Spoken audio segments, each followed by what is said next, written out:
रात का घना अंधेरा है।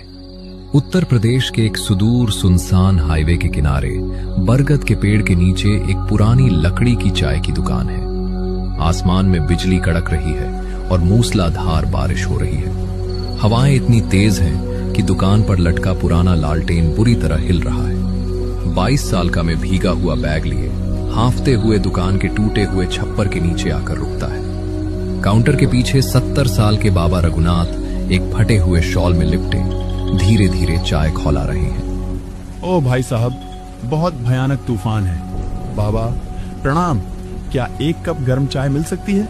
इस बारिश ने तो रास्ते का पता ही भुला दिया। अजीब बात है, इस हाईवे पर दूर दूर तक कोई और दुकान भी नहीं दिखी। बैठो बेटा, बैठो।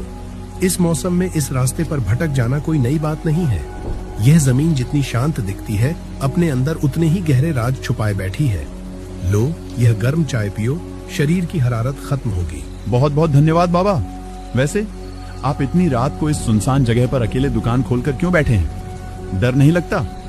गांव के लोग कहते हैं कि इन जंगलों में रात को रुकना ठीक नहीं होता।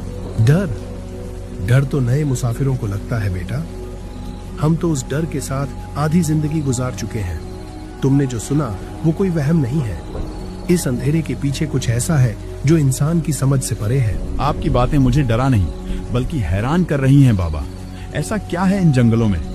क्या आपने सच में यहाँ कुछ अजीब देखा है? देखा भी है और महसूस भी किया है। आज से ठीक 30 साल पहले मैं भी तुम्हारी तरह ही बेखौफ था, लेकिन एक रात ने मेरी पूरी दुनिया बदल दी। बेटा, कुछ चेहरे इंसान के नहीं होते, बस इंसान जैसे दिखते हैं। वे तुम्हें अपनी तरफ खींचते हैं और जब तक तुम संभलते हो बहुत देर हो चुकी होती है। 30 साल पहले का समय। 25 साल का युवा रघु, जो गठीले बदन का और मुस्कुराता हुआ लड़का है, हाथ में जलती हुई मशाल लिए जंगल के पगडंडी वाले रास्ते से गुजर रहा है।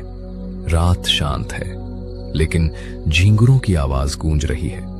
अचानक उसे झाड़ियों के पीछे से एक धीमी दर्द भरी सिसकी सुनाई देती है। रघु रुक जाता है, मशाल को आगे बढ़ाता है। कौन है वहां? कोई है क्या? रात के इस पहर में इस घने जंगल में कौन रो रहा है? सामने आओ, मैं नुकसान पहुंचाने नहीं आया।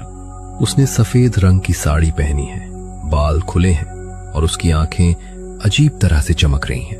वो डरी हुई और सहमी हुई लगती है। ये माया है। भैया, मुझे बचाइए। मैं पास के गांव से अपने पिताजी के साथ आ रही थी, लेकिन डाकुओं ने हम पर हमला कर दिया। मैं जान बचाकर भागी और इस जंगल में रास्ता भटक गई। मुझे बहुत डर लग रहा है। डरो मत, शांत हो जाओ। मेरा नाम रघु है, पास में ही मेरा गांव है। तुम इस हालत में अकेले कहाँ जाओगी? चलो, मैं तुम्हें सुरक्षित स्थान पर छोड़ देता हूँ। आप बहुत अच्छे हैं रघु जी, लेकिन मैं आपके गांव नहीं जा सकती। मेरे रिश्तेदार इस जंगल के उस पार रहते हैं। क्या आप मुझे रोज रात को इसी समय यहाँ मिल सकते हैं? मुझे इस रास्ते को पार करने में डर लगता है। हाँ, क्यों नहीं। मैं रोज इसी समय लकड़ी काटने या काम के बहाने यहाँ से गुजरता हूँ। तुम कल रात भी यहीं मिलना, मैं तुम्हारी मदद करूंगा। दिन बीतते हैं। हर रात रघु और माया उसी पुराने बरगद के पेड़ के पास मिलते हैं। दोनों के बीच बातचीत बढ़ती है। रघु माया के प्यार में पूरी तरह पागल हो चुका है। एक शाम रघु के घर का दृश्य।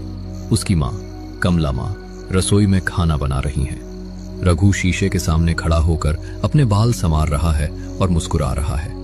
कमला माँ उसके चेहरे के हाव भाव देखकर चिंतित हो जाती हैं। रघु बेटा, मैं पिछले कुछ दिनों से देख रही हूँ तू बहुत बदला बदला सा है। रात होते ही तू जंगल की तरफ भागता है। तेरी आंखों के नीचे काले घेरे आ गए हैं और तू गुमसुम रहता है। मामला क्या है बेटा? कुछ भी तो नहीं माँ, आप बस बेवजह चिंता करती रहती हो। दोस्त के पास जाता हूँ, थोड़ा काम बढ़ गया है खेत में, इसलिए देर हो जाती है। आप खाना खाकर सो जाया करो। झूठ मत बोल रघु, माँ हूँ तेरी, सब समझती हूँ। पिछले कुछ दिनों से मुझे बहुत बुरे सपने आ रहे हैं। कुल देवता की मूर्ति पर लगा सिंदूर अपने आप गिर गया। बेटा, उस कालिया जंगल की तरफ मत जाया कर, वहाँ बुरी ताकतों का साया है। माँ, तुम अंधविश्वासी हो गई हो। इन पुरानी बातों में कुछ नहीं रखा। मैं जा रहा हूँ, देर हो रही है। रात का समय है। रघु तेजी से जंगल की पगडंडी पर चल रहा है, लेकिन इस बार उसका सबसे पक्का दोस्त अर्जुन हाथ में लाठी लिए चुपके से पेड़ों के पीछे छिपकर रघु का पीछा कर रहा है। अर्जुन को रघु के बर्ताव पर पहले से शक था। रघु एक सुनसान मैदान में पहुंचता है जहां माया पहले से खड़ी है। अर्जुन एक बड़े पत्थर के पीछे छिपकर दोनों को देखता है। माया, मैं आज तुम्हारे लिए अपनी माँ के हाथ के बने मालपुए लाया हूँ, लो खाकर देखो। नहीं रघु, मुझे इंसानों का खाना पसंद नहीं है। मुझे बस तुम्हारा साथ चाहिए। तुम मेरे साथ इतनी दूर क्यों नहीं चलते जहाँ सिर्फ तुम और मैं हूँ? इंसानों का खाना? ये कैसा मजाक है माया? और तुम हमेशा इस अंधेरे में ही क्यों मिलती हो? कभी दिन के उजाले में हमारे गांव क्यों नहीं आती? दिन का उजाला मुझे रास नहीं आता रघु। मेरी दुनिया इस रात के सन्नाटे में है। क्या तुम्हें मुझ पर भरोसा नहीं है?